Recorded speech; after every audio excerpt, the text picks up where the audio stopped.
Hi everyone, my name is Hoj. In this video, we're gonna create this rocky grassland environment.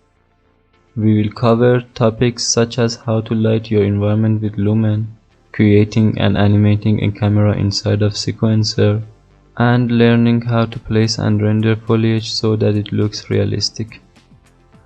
Now, before diving deeper into this tutorial, I wanna briefly touch on the steps we're gonna take to achieve this environment.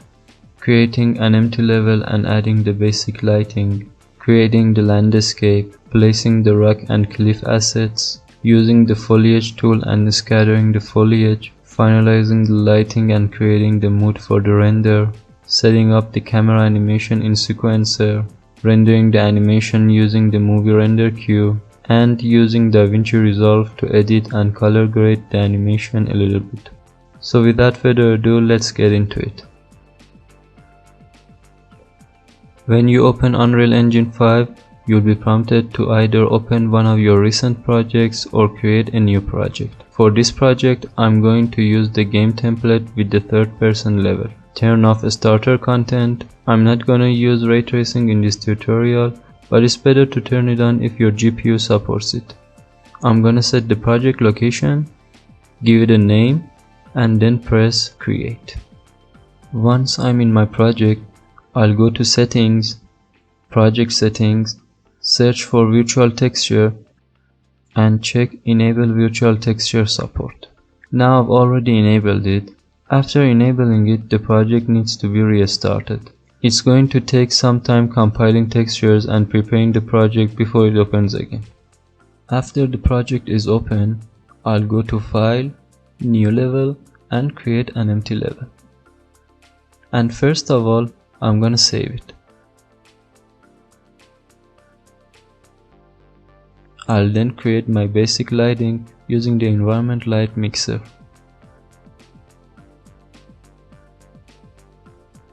The next thing I do is going to quickly add to the project from the toolbar, and I add a post-process volume.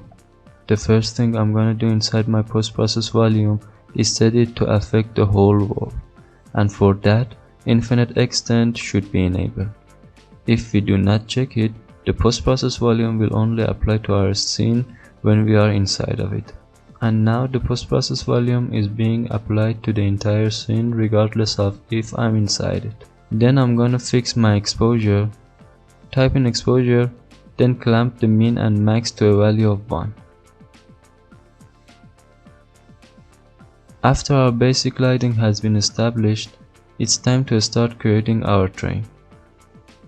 I'm gonna go into my landscape mode, and I'm gonna create a basic landscape using the default settings.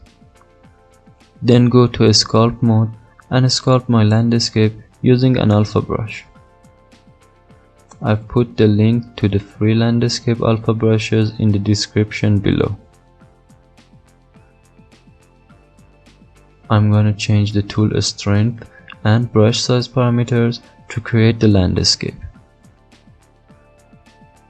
I'm also gonna use a couple of the alpha textures. If it doesn't look good, I can always revert the changes using Ctrl+C. The next step in our train process is assigning the landscape material.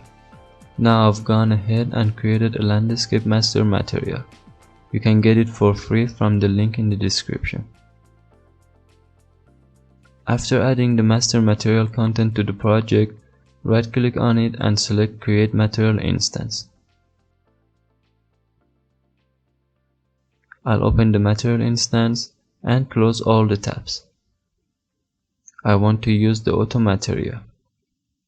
And for that I have to set material 1 and material 5 for where there is a slope. So I'm gonna set these two. I will leave the link for the Quixel Megascans assets I use in this environment in the description.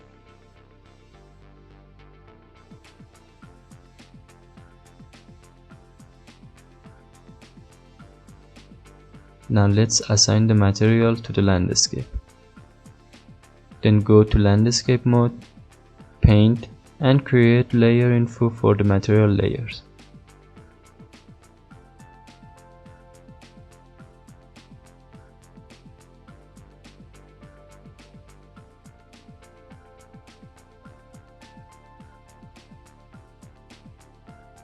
Once it's done, I'm gonna play with its parameters until I achieve a satisfying look.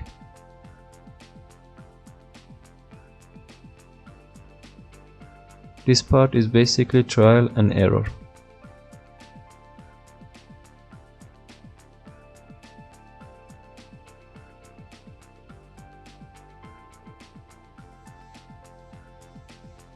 Now I'm gonna create a Cine camera. And piloting my camera, I'm going to fly over my scene looking for a pleasing composition.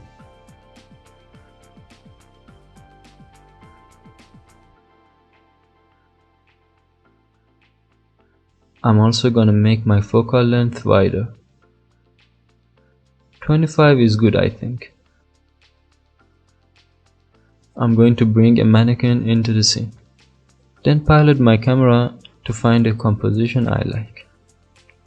Using a mannequin is really important because it helps with the sense of scale in the scene, and later on when we paint the foliage, it will help us determine how large or how small our foliage should be. I've imported some rock assets from Megascans and I've turned them into nanoid meshes. It's easy, just right click on the asset in the content browser and go to nanoid and enable it. I will also lock the transform of the camera so I won't move it accidentally. Now to start creating the actual cliffs, I just drag and drop these rock assets in the scene. And all I'm gonna do now is start moving, scaling, rotating and duplicating these rock assets, trying to create some convincing cliff silhouettes. And I feel like they belong inside landscape.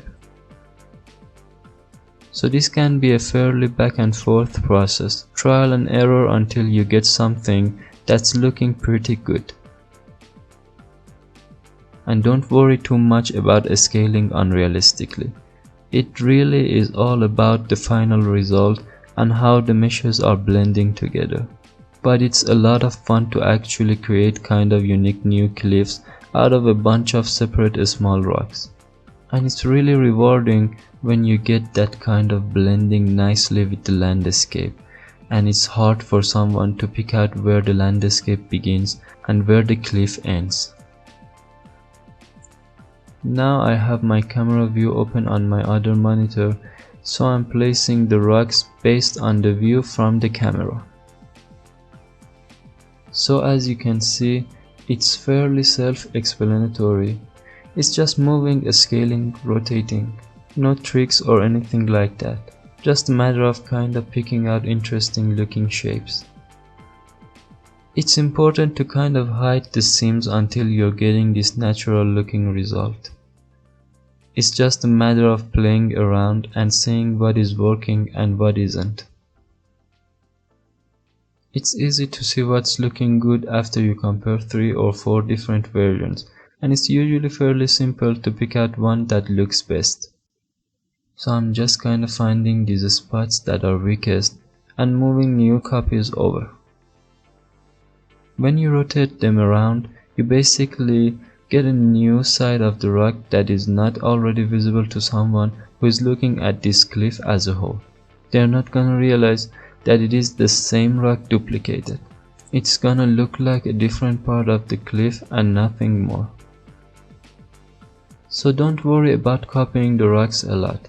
It's fairly easy to get a lot out of a very few imported rocks, which is very useful.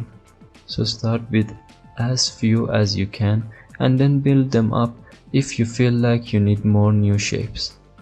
And don't be afraid to delete some rocks and add other rock assets.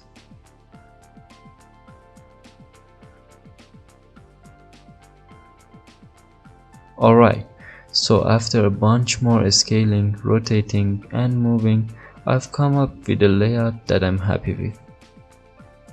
Now I'm gonna scatter these small rocks around the large rocks to give a sense of depth and give a sense of kind of fall off from these rocks. Because right now they look very obvious that they're just big meshes that have been set in the ground. So to try and blend them in is really important.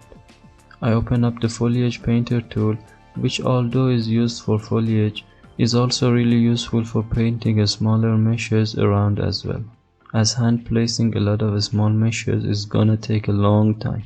I bring them over to the foliage painter tool. With them selected, I can have control over the density, scale, rotation, and a bunch of other stuff. So I lower the density to 1 and increase the scale. A minimum of 3 and a maximum of 10 is gonna give a bit of variation. But right away as I paint them out, you can see that they're too large. So I'm gonna lower the scale. That's much better. But there is kind of an ugly border around them from the actual base of the mesh. And this does not look good, does not look natural. But luckily Unreal has a really nice Z offset parameter here which can fix this problem really fast. So basically you're saying I want my small rock 3 units under the ground, which will hide that kind of base. And now if I paint them out again, you will see we've got a perfect result. Looks like the rocks are resting on the ground in a much natural way. That's awesome. I'm gonna start painting all around the manually placed rocks now, and trying to make them feel like they're integrated a bit more. So this is the fun part. I'll change the scale and the density. I've also deselected static meshes in the filters tab over on the paint toolbar, so it won't paint on top of the existing meshes. It will only paint on the landscape right now, which is really useful because I want to have these around the rocks and not on top of the rocks too. So I'm just playing with densities and scales, and just trying to paint around and see what looks good. Often I overdo it, and then start erasing when it seems a bit too much. But so far it seems like it's going pretty well. It just really adds that natural line of where you can't notice what's the landscape and what's the actual asset anymore. It's really good for blending. And if I see a patch is too much, I undo that and focus on a different area. So as I said, making changes to the scale so I've got some variance in that. And just erasing areas that the fall off seems unrealistic. You don't want anything to look too consistent or too circular, like the tool that's a perfect circle. So if you notice something like that, then start erasing them away and make it feel more natural. At this point, I've covered most of the rocks and I think it looks a lot better. I think everything is integrated much more naturally. But if you zoom closely into the seam between the rocks and landscape where they intersect, you may notice it looks very digital and harsh and not very natural. I want to fix that with runtime virtual texturing. So what is runtime virtual texturing? It's a way to blend objects with your landscape environment. So your environment stops looking like this and it starts looking like this. Let's now set it up. Now we have to make two virtual textures. One will actually be the height map. The other will be the material of our landscape. And we can create them by right-clicking in the content browser, going to textures and selecting runtime virtual texture. But I'm gonna skip that because there are two virtual textures that come with my free master materials and I'm gonna use those instead. Link to the free master materials in the description below. Now it's time to specify what location of our landscape should this virtual texture capture. I'm gonna go to quickly add to the project, volumes, and add a runtime virtual texture volume to the level. So this is our capture volume. We can scale this volume manually, or we can have Unreal automatically capture the entire landscape. So first I'm gonna drag one of the virtual textures into the virtual texture field right there. Then I'm gonna specify the landscape I want its bounds to encompass, which is this landscape right here. I'm gonna use the picker icon and select our landscape like that. Then click on set bounds. That will increase the scale and set the boundaries for us. And making sure runtime virtual texture volume is selected, press Ctrl D to duplicate that. Now I'm gonna drag the other virtual texture asset into its virtual texture field. select the landscape, scroll down until we make it to virtual texture. I'm gonna click on this plus icon 2 times and drag in the virtual texture assets from the content browser. Now we can already see from here that our virtual texturing is picking up the height and the color of the landscape. Keep in mind that virtual texturing doesn't only work with landscapes. It also works with static meshes if you build your world like that. So I wanna apply these virtual textures onto our rocks. I've edited the Quixel master material and integrated virtual texturing into it. You can get it for free, link in the description below. I'm gonna open the assets material instance, then navigate to the edited Quixel master material in the content browser and set it as the parent. Then I'm gonna scroll up and enable use RVT. As you can see, the virtual texture assets have already been assigned to it. Now all I have to do is playing around with the parameters until I get the look I want. I can do this for all the assets I want to blend with my landscape.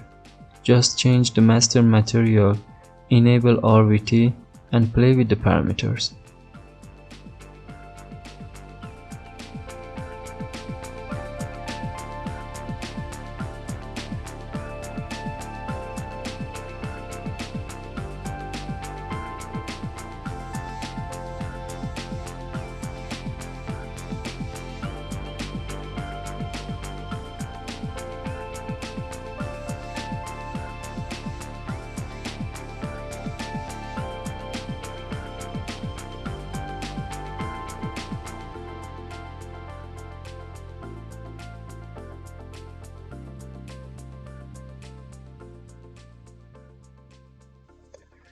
Now I've gone ahead and downloaded some more rocks and also a couple of rocky ground assemblies. I will place them and turn on RVT for them. From this point on, I'm gonna copy these rocky assemblies all over the landscape. Again, it's a back and forth process, trial and error. Just moving, rotating and scaling until I get the look I want. At this point, I want to ask you to subscribe and like this video. That's really gonna give me motivation to create more tutorials like this.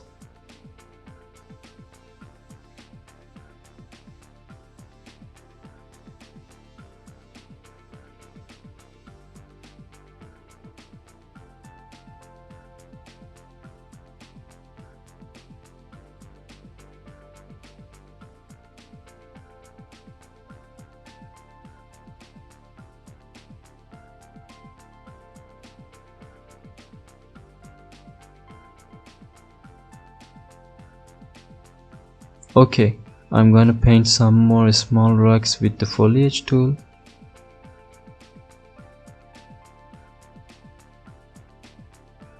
And again, I'm gonna duplicate, move, rotate and scale the rock assets until I'm satisfied with the look.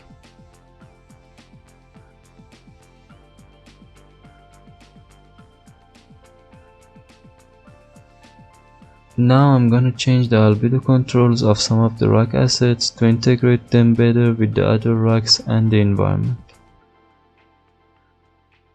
If at any time it seems that the RVT is not working, just select the runtime virtual texture volumes and reassign the virtual textures from the content browser, and it should be okay. Okay. Now that we have our cliff and rock sections feeling pretty natural, it's best to move on to foliage. Before we start painting our foliage, I wanted to tell you that I have the list of all the Quixel assets I've used in this tutorial in the description, so you can download exactly the same assets as I use in this video. I will go into the foliage mode and add my trees. I'm gonna use the newly added Quixel trees, the European Hornbeam pack.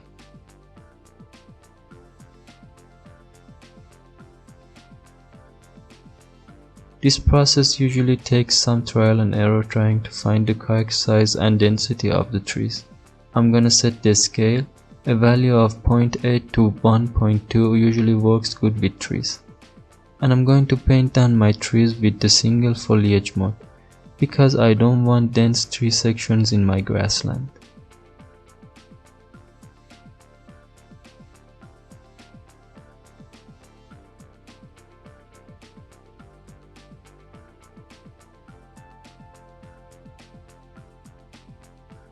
Now an important thing to note, because we're designing this scene purely for cinematics and with gameplay not in mind, I'm going to push my scene's visual fidelity quite high, which will result in low FPS numbers. This is just something you need to be aware of, and I will in fact toggle on my FPS right here so you guys can see it. I'm guessing that at the end of this project it will be around 10 FPS. For my purpose, as long as the scene looks photorealistic and beautiful, it does not matter in this case. Once I'm happy with my trees, now it's time to start painting the grass. For my grass, what I usually like to do is paint the smaller grasses first and then progressively paint larger and larger grasses. So for this base first pass, I'm going to paint down some Quixel Mega Scans grasses. As I said, the list of the assets is in the description. And because we still have this mannequin here, we can ensure that our plants are scaled to the correct size. Once I'm happy with my plant selection, I'm going to increase the density of the plants and start painting them down.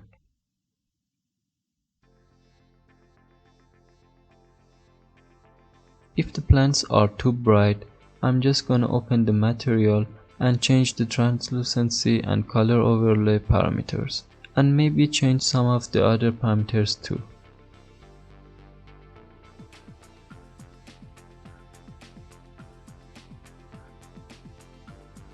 Every foliage has two materials, one for the mesh and one for the billboard, which is the last LOD. I should change the billboard material too. Now is a good time to talk about termination points and call distance when painting your foliage. You don't want your foliage stretching all the way out into the distance, because 1. You won't get good performance in your scene, and 2. It won't add any extra detail to justify the poor performance that you'll experience for the rest of your project. You need to find good termination points and call distances to end your foliage. For instance, in my scene, after the cross of this hill, the foliage is not even visible. So this is where I'm choosing to terminate my foliage. I think the grass is too large, so I will repaint it with a lower scale.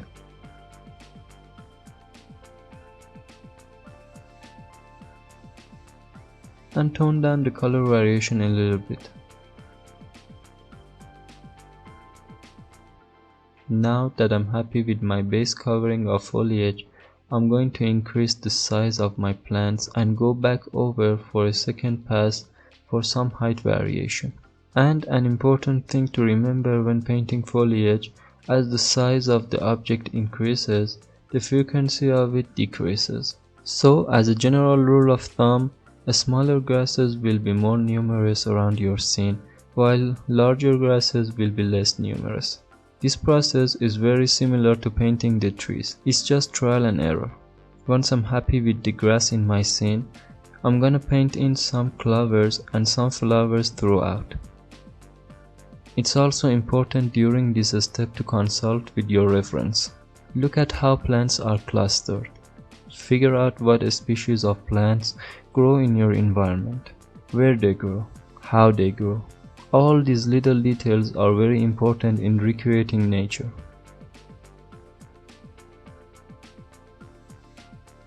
I will also add a specular parameter to the Quixel foliage master material to further control the look of my foliage in the scene.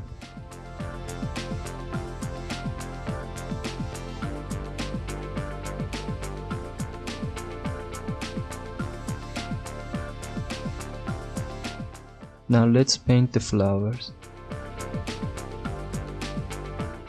I'm gonna add some tall grasses.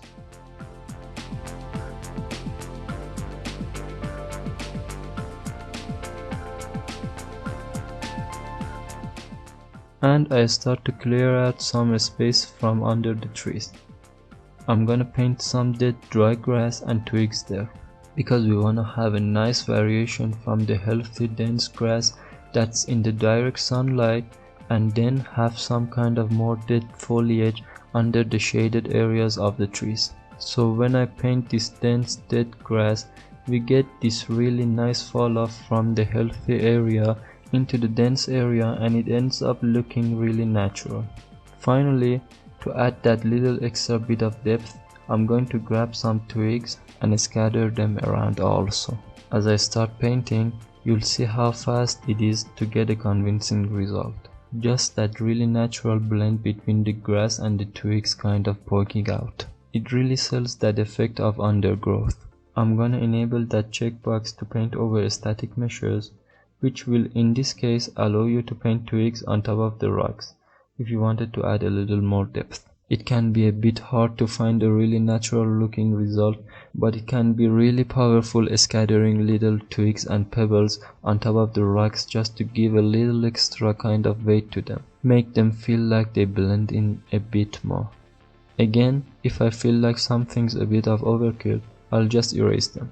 Scattering twigs around near objects really gives them that transition zone that they need sometimes. The last step is matching the base color of the terrain to our foliage, because what we're trying to do here is we're trying to sell the effect that foliage is going all the way into the distance, when in reality it is not. This process too is very much trial and error, and what I'm going to do is I'm just going to mess with the normal intensity and the tiling of the normal until the normal map can somewhat look like the grass here in the foreground. This too is another process that's just trial and error. However, I think this is at a good place for now, and I'll probably end up tweaking this a bit more once the lighting of my scene is at a point that I'm happy with. Now I'm gonna add background meshes to my environment. The link to the assets is in the description.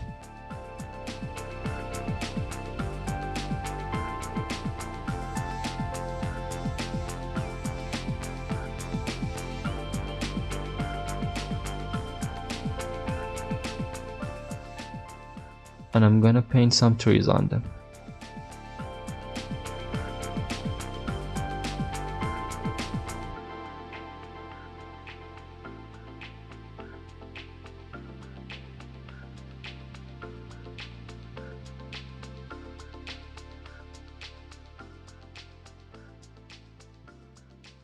Okay, that's good. Now that I'm happy with the foliage in my scene, I'm going to start tweaking my lighting. I'm gonna first set the directional and a skylight to movable, and then turn on real-time capture in the skylight. This makes the lumen GI more apparent. I'm going to select the directional light and rotate it until I get a good looking angle for my shadows.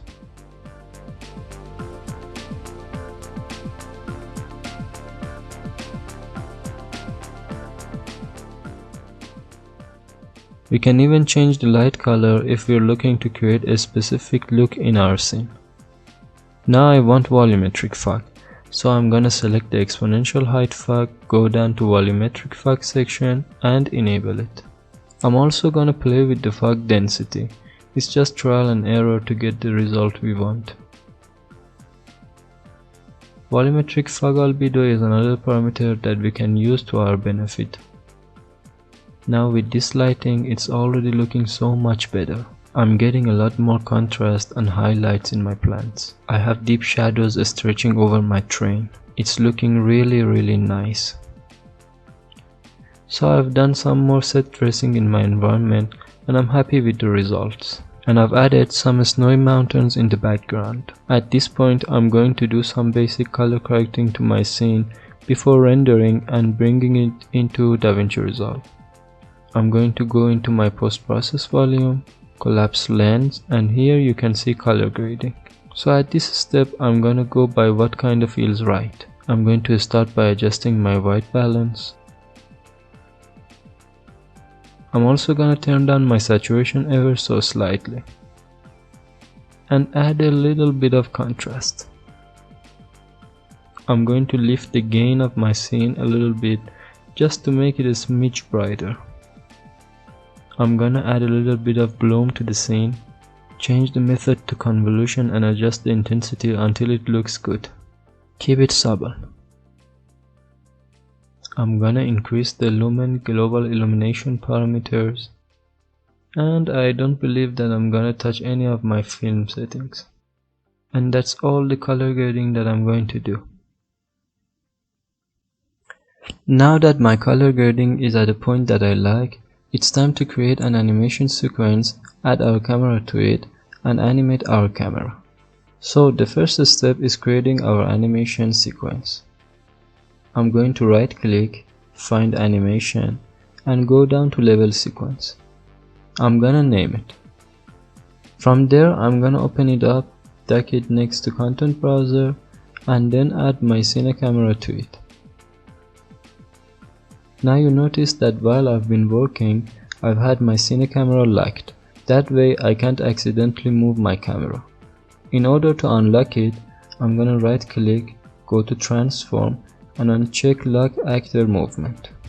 Now the initial idea I have for this camera sequence is to have the camera start pretty low towards the ground and then slowly move up, thus revealing the rest of the environment. First, let's make the viewport cinematic. I'm going to my camera, click on it, and move it down a little bit. Something about right here.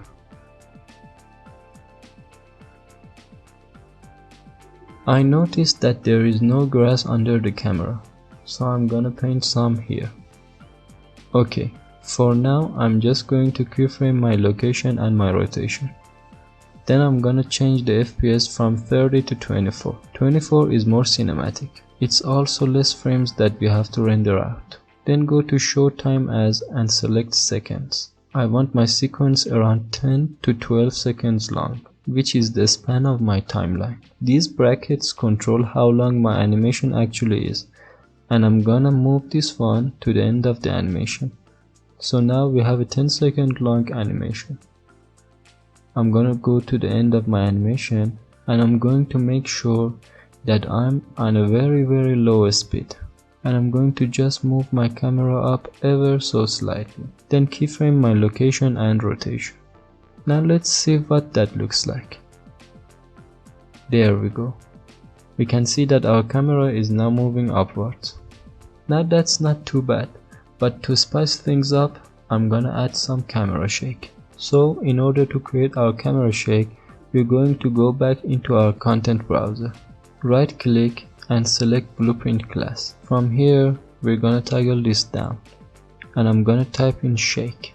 Then select camera shake base, and I'm gonna name it. Double click to open this blueprint, and up pops our typical event graph. You want to close down this window and reopen it, and this gives you a new UI, which is easier to work with. From here we're gonna go back to our sequencer. Within it, click on track, camera shake, and add our shake. You can see it's right here. We're gonna move this over to the entire course of our timeline. Now going back into our blueprint, under the root shake pattern, we're gonna choose Perlin noise, and then toggling this down, we can now start tweaking our noise pattern. So first you wanna go to timing and duration and turn the duration to 0. This means that the animation will loop indefinitely. Next I'm gonna head to my rotation, and I'm gonna turn my rotation amplitude multiplier to a value of 0.1 just to start. What we can also do is we can toggle down the pitch, yaw, and roll, and individually tweak these values. Now pitch makes the camera go forward and backward, yaw makes the camera go left and right, and roll makes the camera roll from side to side. Here are the final numbers that I came up with. I chose rotation amplitude multiplier a value of 0.4, rotation frequency multiplier a value of 0.8, my pitch, yaw, and roll I kept the default value. My duration I set to 10 seconds and blend-in time 1 second. I'll now press compile, and now we are done with our camera shake. It's time to render out the scene, and for this step I'm gonna use the movie render queue. But first of all, we need to go to Settings, Plugins, search for Movie Render Queue, and enable the Movie Render Queue plugins. After that, we will need to restart the engine. After restarting the engine, we can access Movie Render Queue from Window, Cinematics, Movie Render Queue. I can also access it from the sequencer by clicking on this icon right here. I'll then click on Unsaved Config, and here we can start adding settings for our render. For my export settings, I'm gonna go with PNG, so I'm gonna delete this and add PNG. I can even render multiple file formats at once if I want. Deferred rendering I'm gonna leave as is. Next I'm going to add anti-aliasing. By default, the Movie Render Queue uses the anti-aliasing method that your project is using. Override anti-aliasing, set the anti-aliasing method to none. I'm gonna set the temporal sample count to 16 and the spatial sample count to 2. We also have the option to add console variables. Console variables are the console commands we use in the editor to increase the quality or change some of the settings in our viewport. And we can add them to the Movie Render Queue so that they will be calculated during the rendering process. Lastly, I'm gonna go to Output. I'm gonna leave my output directory and file name format to default. Output resolution I'm gonna leave at Full HD. You can render this out at 4K. However, keep in mind that it's gonna take quite a while in order to render it. I'm gonna uncheck override existing output, and everything else I'm gonna leave to default.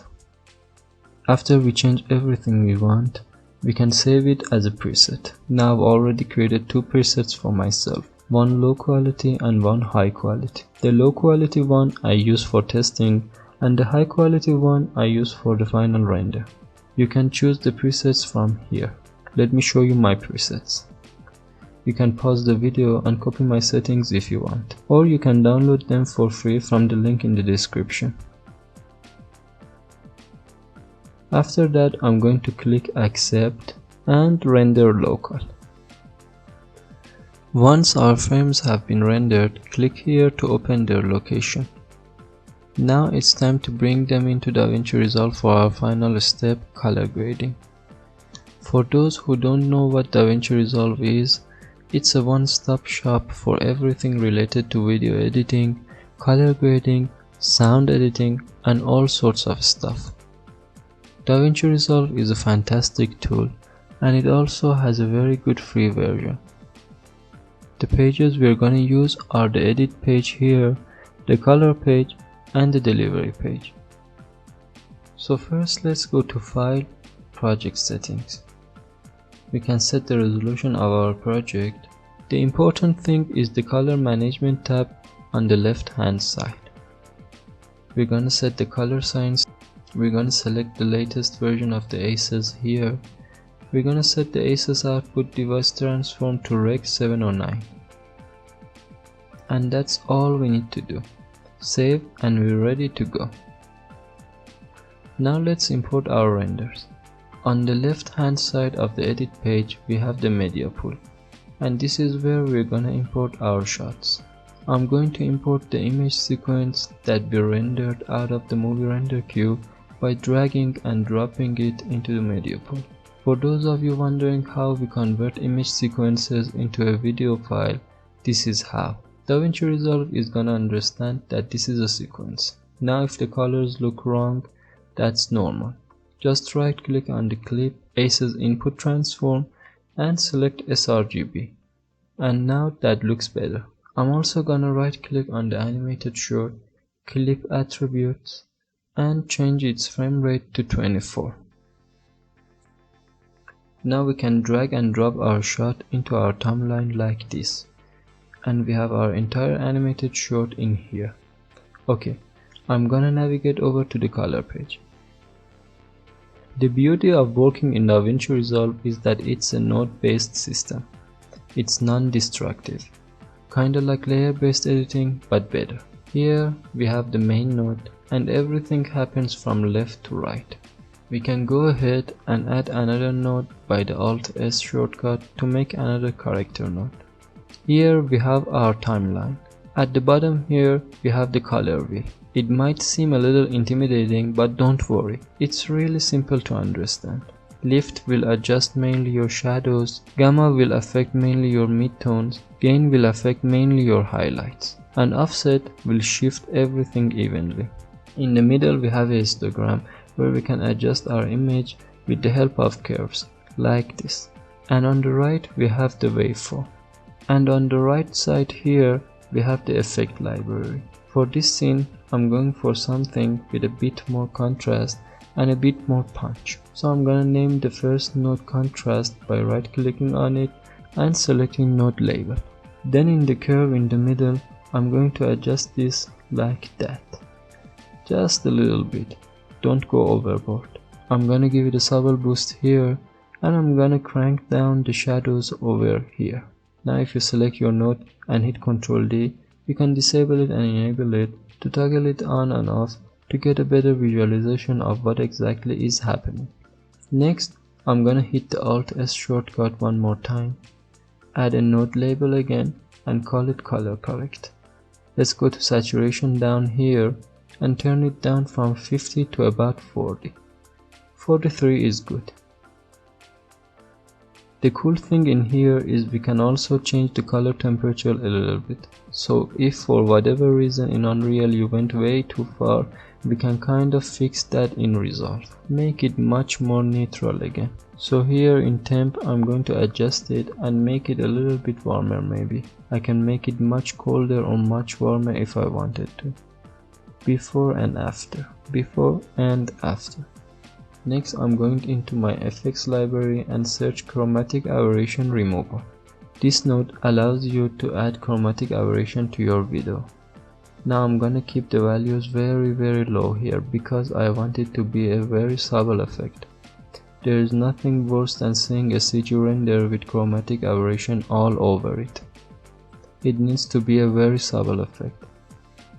And I'm going to add a little bit of vignette.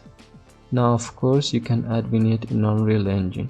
However, I prefer to keep it in DaVinci Resolve because I have a bit more control over the vignette. Again, this effect I'm gonna keep very subtle. And that looks good. It helps us focus on the center of the shot a little bit. It helps frame the image just a little bit. So the last thing I'm gonna add here is film grain. The film grain node is only available to those with the paid version of DaVinci Resolve. I'm gonna adjust the film grain preset and make it a bit stronger by increasing the opacity, just for effect. I'm not even sure if you can see the film grain on YouTube because of YouTube's compression and noise reduction. And that's pretty much it. If I select all my nodes here and I hit Ctrl D, this is before and this is after. It was a simple process, but we really managed to push our shot to the next level with just a few nodes like this, in a completely non-destructive way. And now the last thing we need to do is render this video out. Let's go to the deliver page, and this is where we're gonna render out this video. Here we can set the file name and location of our video. The rest you can leave at default, and it's gonna work pretty well. The next thing you need to do is click the Add to Render Queue button and hit Render All. And that's it, you've rendered your video. Everything is done. So thanks everyone so much for watching this video. I hope you guys enjoyed it and I hope it's been helpful. And if it was, make sure to subscribe and like the video. If you have any questions, comments or concerns, feel free to leave them in the comment section below. Also, if you did follow along and you created an environment, I would love to see what you made. So make sure to share it in the comment section below or tag me on any of the social media you upload it to. Now, with all of that being said, I'll see you in the next one.